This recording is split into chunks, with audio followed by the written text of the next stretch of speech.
if I wasn't ready to go. Right, right. Yeah. So we're, I think we're live.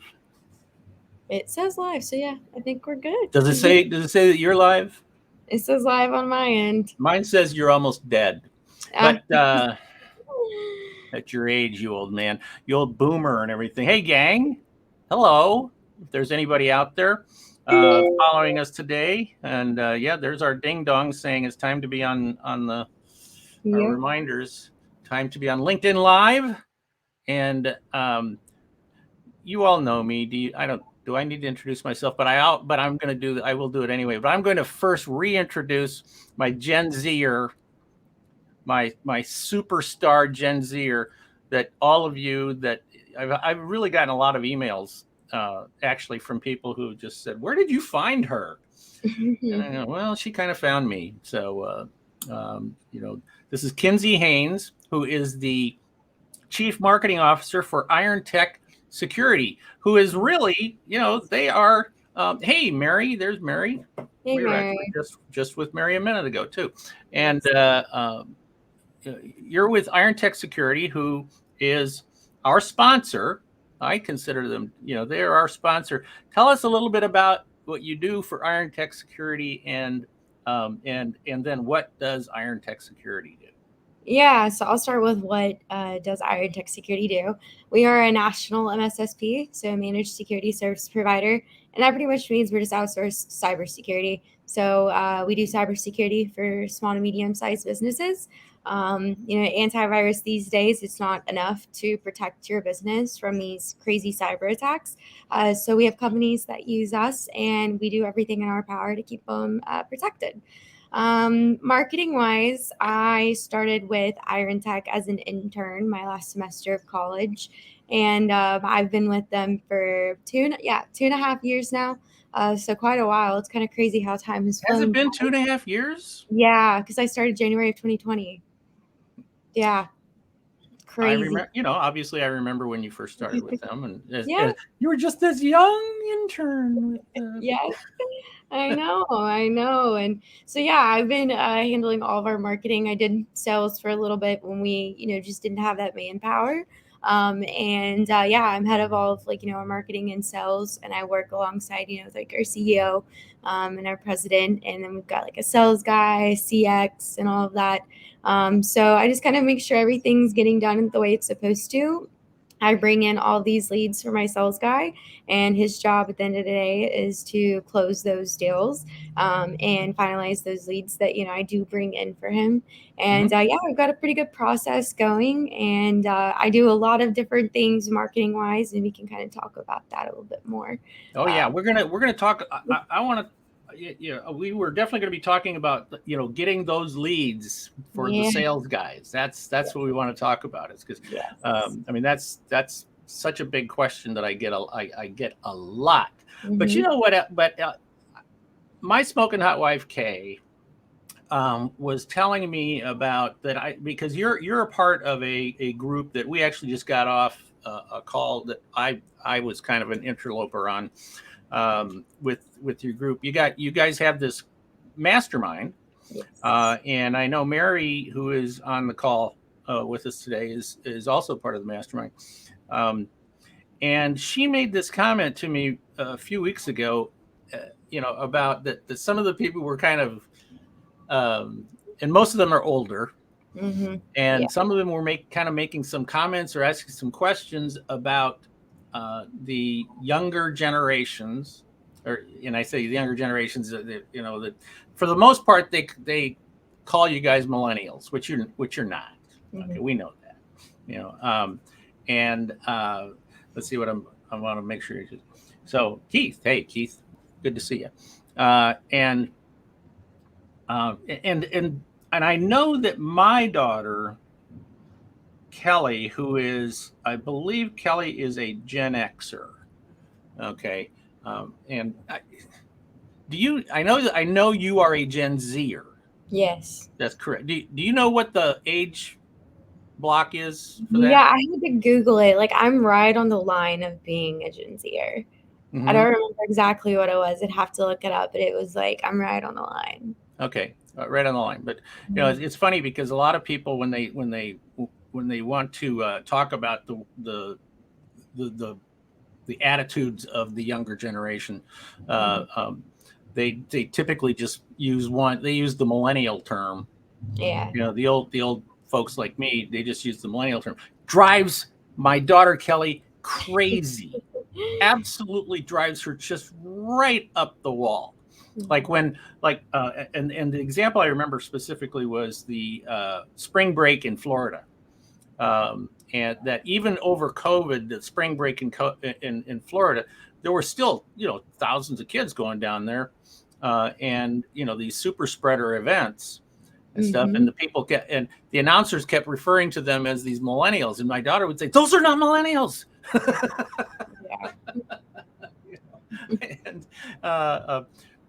And and so what are some of the things that you hear about the younger generations? What do you hear that both good and bad?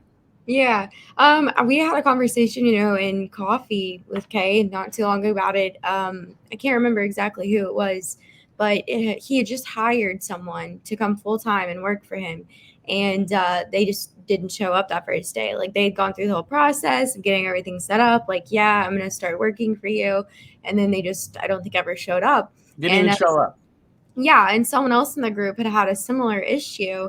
And then it was funny that we even had talked about it and had that conversation because I had seen a New York Times article about it too, about how it's just the generation is just a little bit different when it comes to like that work ethic and like the the responsibility behind it. Like there's something there, that's a little bit different.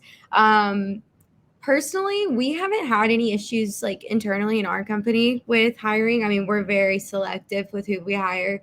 We're very, we're strict with it. Intern wise, like we go straight through the university.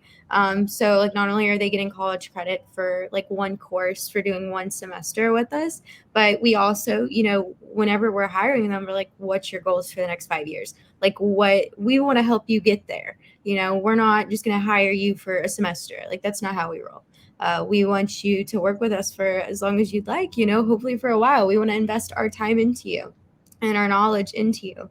And I know when I first started, our CEO and founder, Tom, I started January of 2020. So right before COVID hit, those 3 months before COVID hit and we started working from home, I was working directly along our CEO.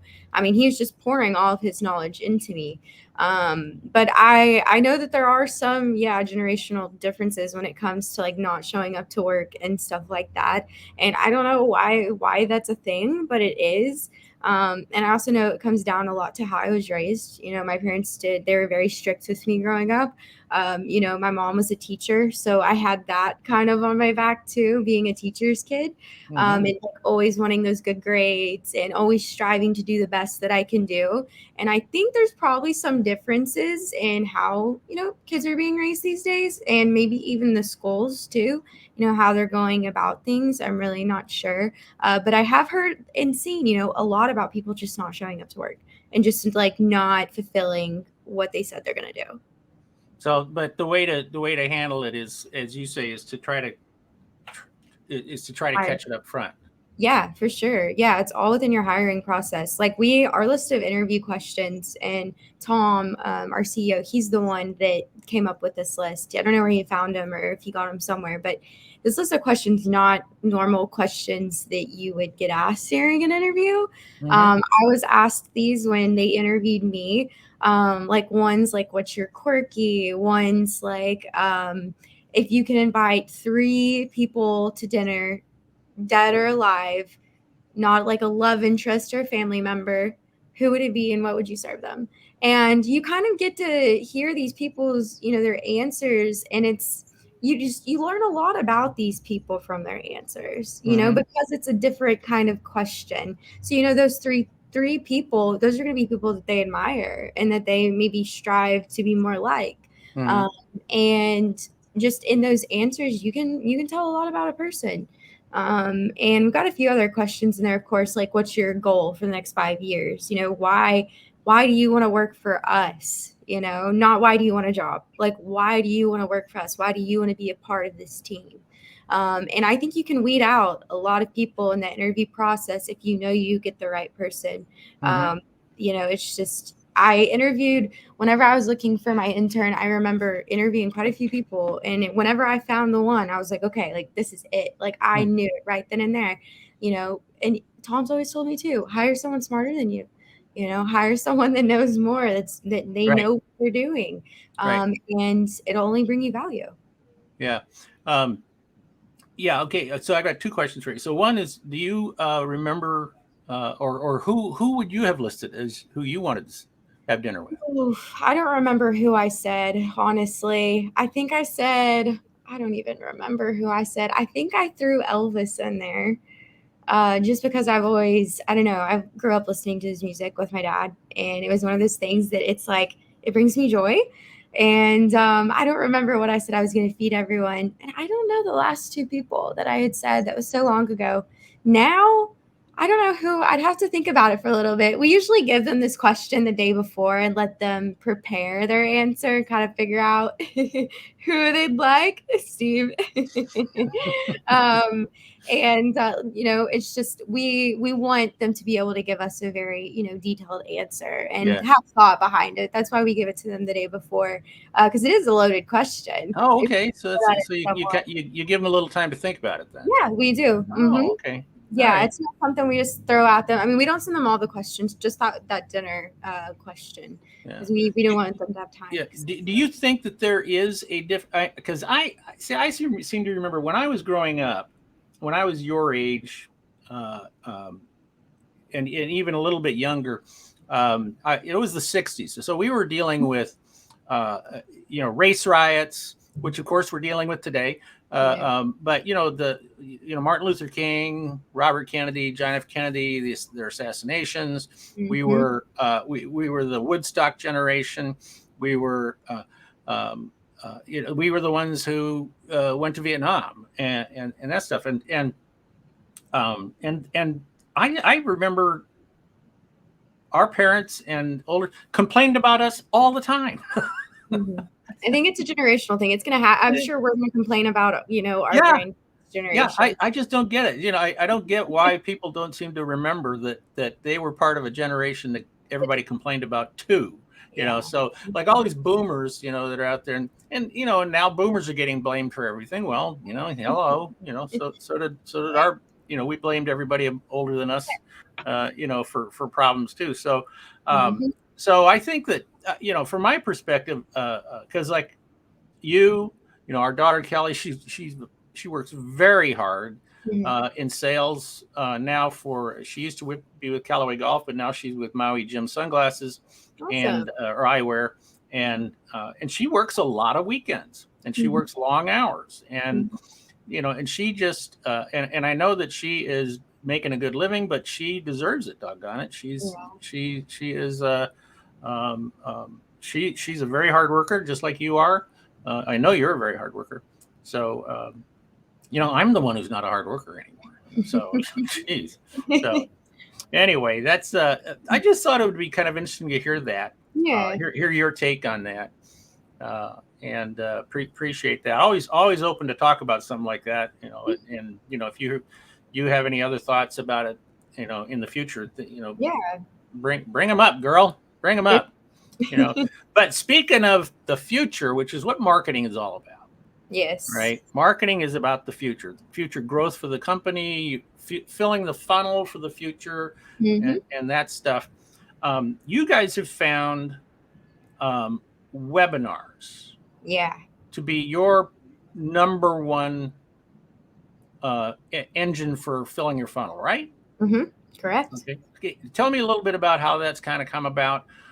Maybe a little bit of what the learning curve that you've gone through and stuff, what the idea was in the beginning and kind of where you are now.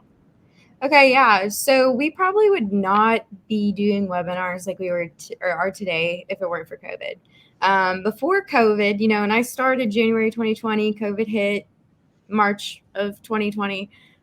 Before I started, they were doing in-person events, or the company was doing in-person events. So our CEO and founder would go and speak at an in-person event, wherever it might be, and give a presentation, an educational presentation on what it is that we do.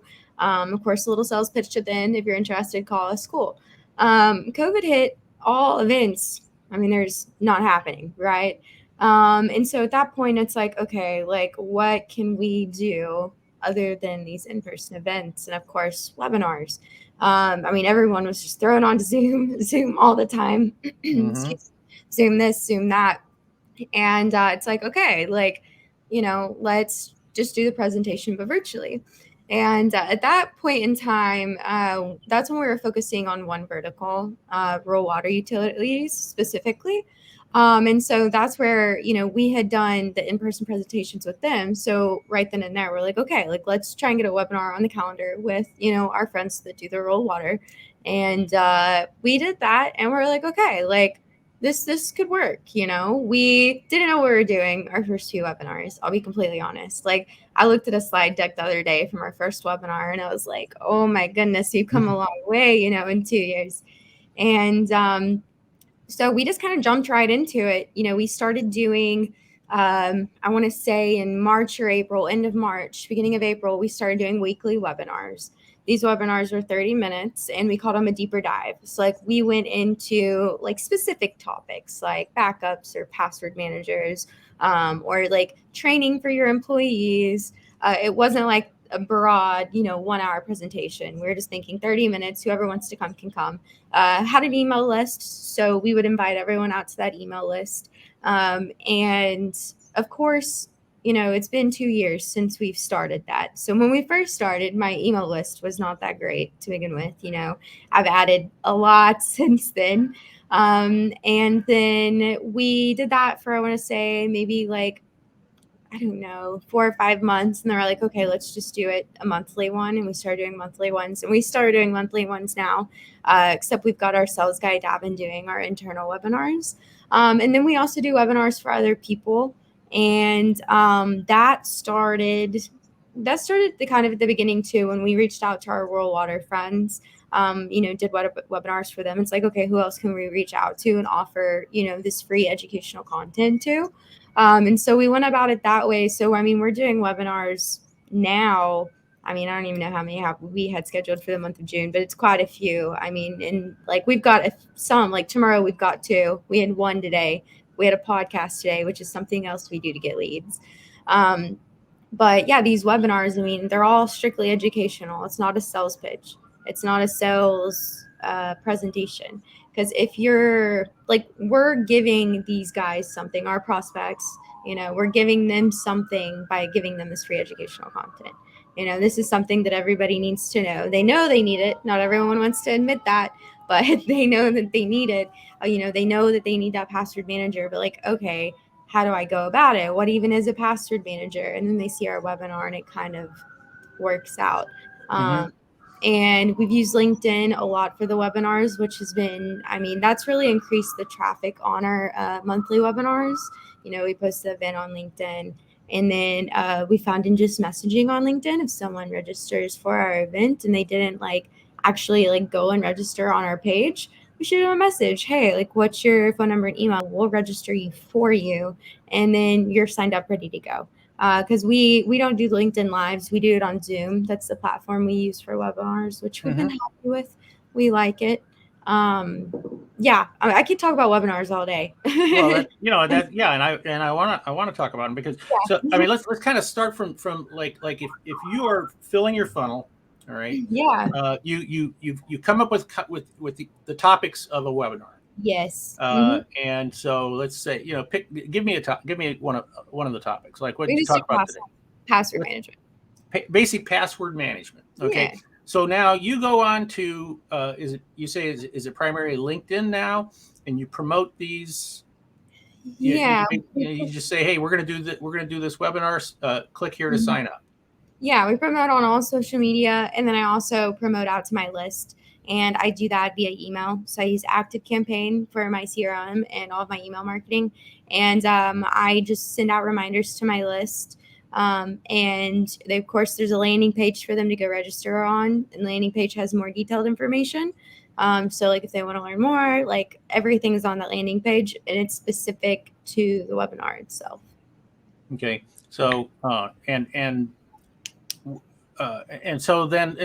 this is just kind of an ongoing weekly, daily, weekly campaign that's going on, right?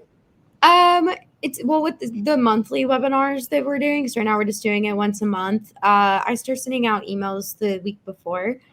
So they're not constantly getting emails and reminders and stuff about it. Like I usually wait like a week and a half, 2 weeks to even get the next webinar set up. So it's not like 2 back to back. I don't think there'd be anything wrong with it, but we've just, we're just very busy. So it's not the weekly ones you were talking about then. No, that's what we did when we first started. Oh, okay. Weekly. Right. And it was almost, I think the weekly then was too much. I think people were getting zoomed out just because that's when COVID had first just hit. So that's what everyone was doing. And we do get more attendance on just the monthly webinars. Okay. And, we have learned that works. And then just the launching it like the week before. Okay. Seems to and what is your and I'm not going to ask for any specific numbers as far as how many people are attending or anything like that, but what about the no-shows? I mean, is you because I know that my experience has been that when I have promoted programs, whether it's for myself or for clients who have hired me to do programs, and typically they're free, like yours are, and they're content driven. But we'll have anywhere from a 30 to 50% no-show rate. Yep. Yeah, that's about what we get to.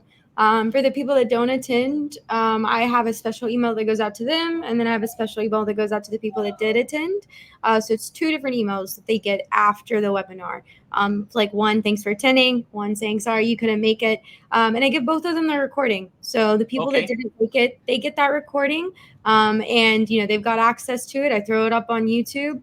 We make it to where you have to register to attend. You have to register to receive the recording.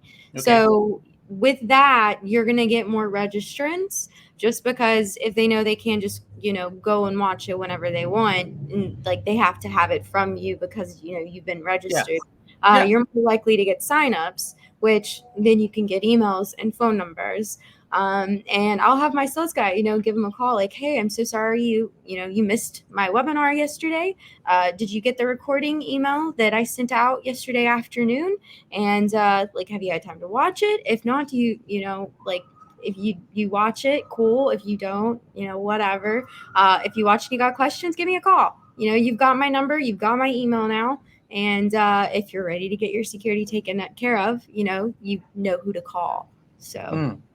Yeah, so that, because I think that's important that you have that follow-up phone call. Yes, very important. That's been a key component of your success, correct? Yeah. Mm-hmm. Yeah. But like you say, even when he's calling, he's not hard selling. No, we're not about hard sell in any of the marketing that we do. That's not how we roll. I mean, we believe that if someone's ready to buy, they're going to buy, and a lot of these guys, say they've been in my list for a while and they finally see a webinar that they like, it's a whole process. I think there's a stat saying it takes 5 to 6 or maybe a little bit more than that touch points before someone's actually willing to trust you. Right. So, they may be on my list for a few months and they've gotten a few emails, and then they come to the webinar, and then Davin calls, and maybe all it takes is him picking up the phone to call for them to be like, oh yeah, I've been seeing your stuff for a while. I just never got around to picking up the phone and calling you. Right. I know I need your security. I know I'm not secure like I should be. And it just sometimes just takes having that conversation. And you can also, that way, when you're calling those no-shows, and even the people that do attend, you're going to figure out if they're really interested or not. Is it a good prospect? Is this a lead that I want in my funnel? If they've already got an MSSP that they're working with, perfect. You're set. There's no need for us at that point, unless you're needing some other services. and it filters it out. And you want to, whenever you're working with your prospects, you need to know as much as you can. So just, picking up the phone and learning a little bit more about their business, even if you don't get a yes or no answer, there's nothing wrong with that. You're building rapport at that point. Yeah. And I think, one thing that I've always taught is that the purpose of marketing is to be on the mind of the prospect when the prospect is ready to buy. Right. And so you do things like that. Now, I always stress having some type of a lead magnet. Yes. In my follow-ups or in the program, like if I'm doing a webinar, I will offer something and I'll say, hey, you can get this. Now, in your case, do you have lead magnets that you offer, or are you just using the recordings kind of as your lead magnet? Yeah, so we've got a few different things that we do. Like at the last slide, we have a link, and it's meeting.irontechsecurity.com. And we tell them to go to that link, and we put it in the chat of Zoom. So like they can just go straight to the link and click it, and then boom, they're there. To schedule a meeting with us, it's got our email, our phone number, all of our contact information. When we're doing a webinar for an association or someone that's not internal, that's when we do lead magnets, because we're less likely to get the emails from those guys. They don't want to give us the email list. Those guys don't want us to call all of them, like I understand it. I understand why they have that in place. And so we do, lead magnets, like an ebook, or it's like MSP versus MSSP. What's the difference between, this outsourced IT and then outsourced cybersecurity? Like, what's the difference?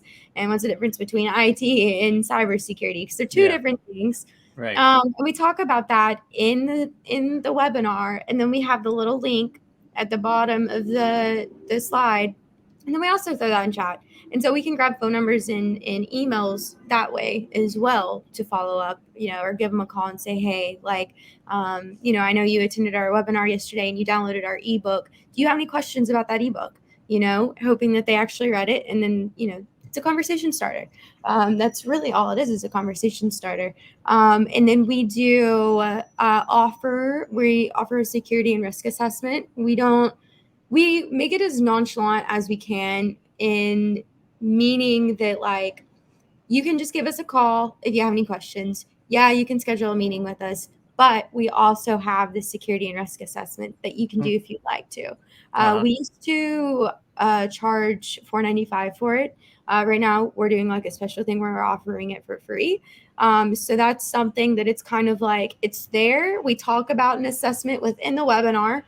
We don't talk about our assessment specifically. I mean, we just talk about assessing your business and why you need to do it, and the process of it, and all of that. But it still kind of leads back to that. And of course, they can schedule that assessment using that same little meeting link.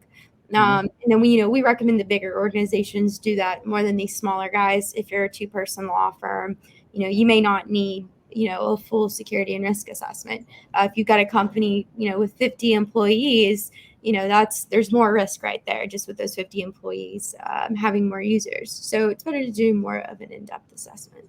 But yeah, lead magnets are great. Well, and what do you think what do you think is like the most important thing that you have learned now that you've been doing this for a couple of years?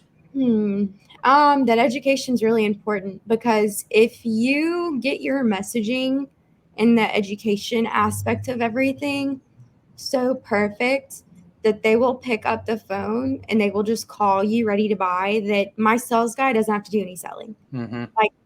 He's just there creating the proposals, sending it out, getting it sent, getting with accounting, and then making sure that their deployment's set up and that they've got our security tools. Because that's just with all marketing. That's the that's the whole goal, is to get them ready to buy from you. But if you can perfect that 30-minute or that hour-long webinar to the point that they don't have any questions for you, they know they need whatever it is that you're offering.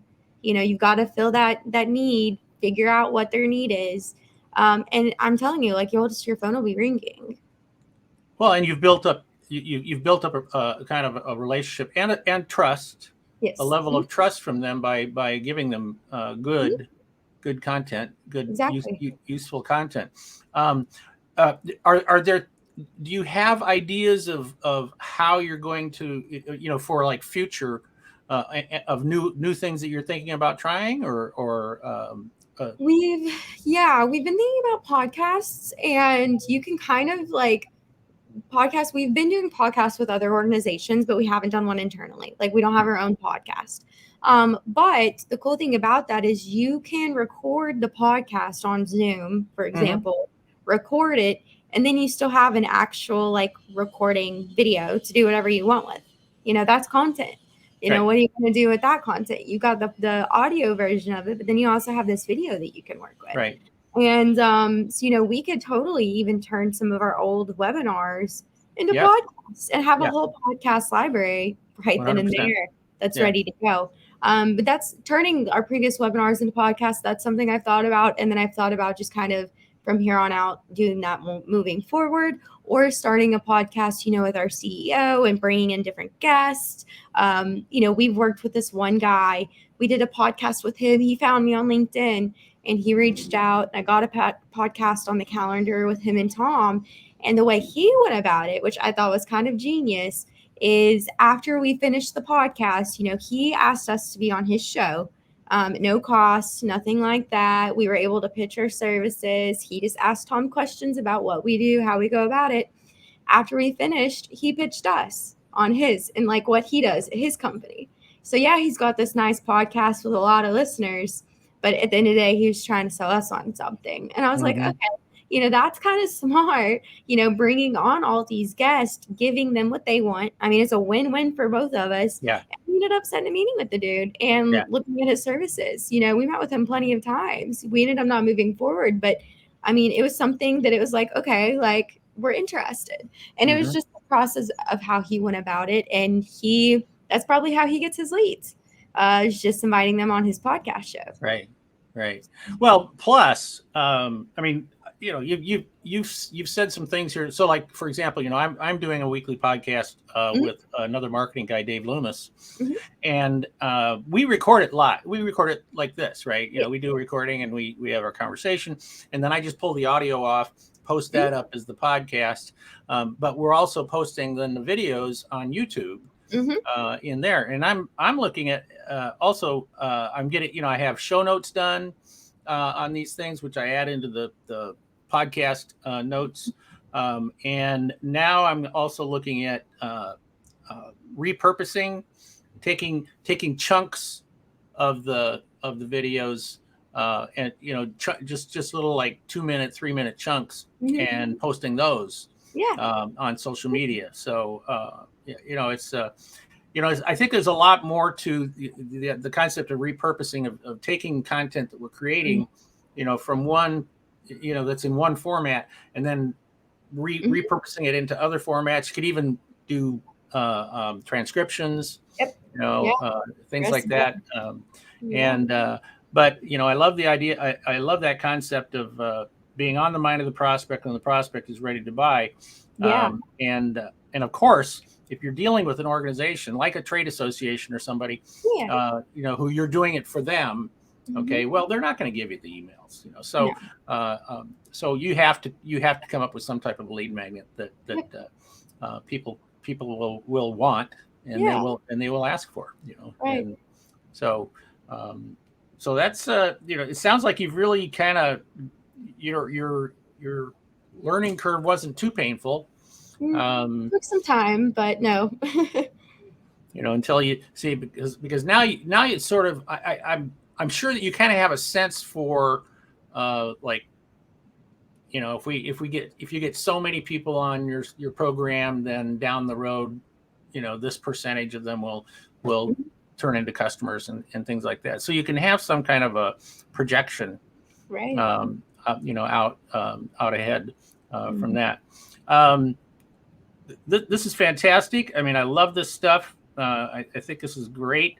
And if there was anything that like was there any mistake that you think you guys made? Yeah. Well, how I told you we were working with the rural water utilities, right? That vertical we thought we made it our moose, but it was not a good moose for us. Okay. Like, they were not ready to buy. It's an aging industry, and they have a hard time. It's hard for the tech and the cybersecurity stuff to click in their head.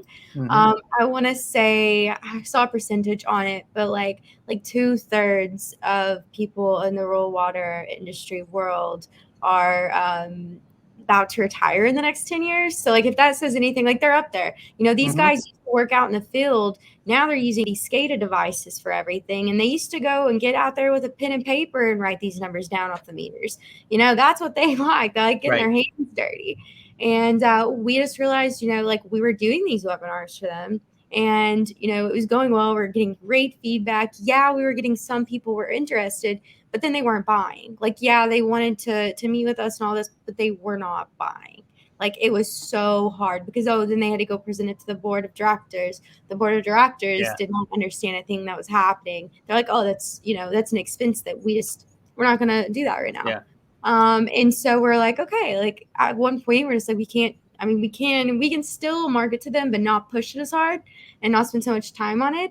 And so that's when we started looking at other verticals. Now we work with lawyers, accountants, manufacturers, engineers. The list goes on, dentists.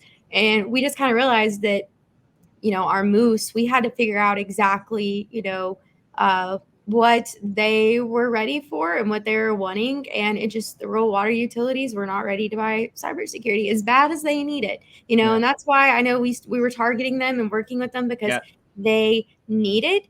But do they know they need it? And can we convince them that they need it? No, they're so just kind of stuck in that old time that, there's only so much you can do before it's like, okay. One of the most important things that I teach my clients is that, it's all well and good that we identify moose. And of course, what we're talking about, for those of you that don't know, when we were referring to the moose, is what I teach is to really narrow your target. Yes.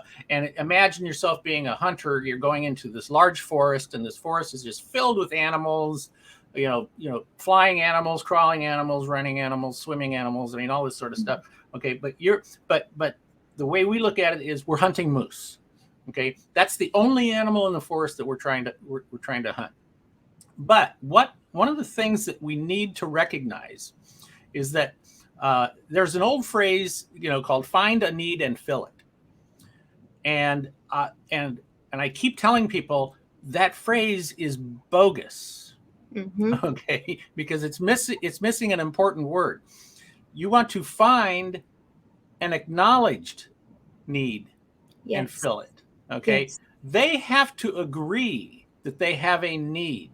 Yep. All right. So when you're approaching a certain market, a moose, what you want is a hungry moose. Mm-hmm. You want a moose who already understands that they need something. Mm-hmm. Okay. And there's only one of two things that's going to happen here. Is number one is you either find a moose who gets it. They go, oh, I do need that. All right. And they might be actively searching for it. Right. Searching for the solution to that problem. But then you've got the moose that, like you said, okay, they really need this, but they don't agree. And so with groups like that, what we have to do is, if we still think that they are our moose, well, then we have to somehow convince them that they have a need. Mm-hmm. That's hard. That's harder to do than most people think. Yeah. To say to somebody, oh, you need this new car. No, I don't need a new car. Right. You can talk to me all day long about a new car. I don't need a new car. Mm-hmm. All right. So it's really, really important to find an acknowledged need. And you find that need by talking about content, talking about problems, mm-hmm. talking about challenges, so that people who are watching or listening, they go, hey, that's me. Mm-hmm. They're talking to me. All right. I have that problem. I have that challenge. So I need a solution for that. And so then you are the one who comes up, that's that moment that the lightning bolt comes out of the sky. So, like Tom says, you got plenty of mistakes. And of course, that's how this works. And marketing, for those of you that don't really, if you don't really know this, marketing is just testing. Yep. Okay. There is no formula that is proven to work 100% of the time for everybody. Okay. Mm-hmm. And it's testing. It's you test this headline against this headline. You test this tool, whether it's webinars versus podcasts. I mean, who knows, and you find the one that works for you the best, and then you go and you just really, really laser beam on that. And then you and I don't use the word pivot as you know. Then you pirouette over and you start to test another tool. Mm-hmm. So it's all about testing, and that's how you've gotten to where you are with this. Is you've done a lot of testing. Mm-hmm. So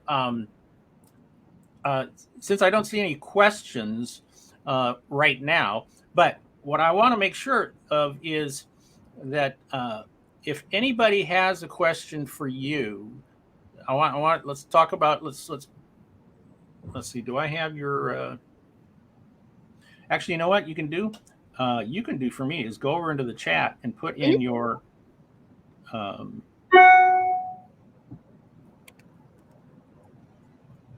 Because like for example, first I'm going to show this. Oh yeah, I forgot about that. IronTechSecurity.com.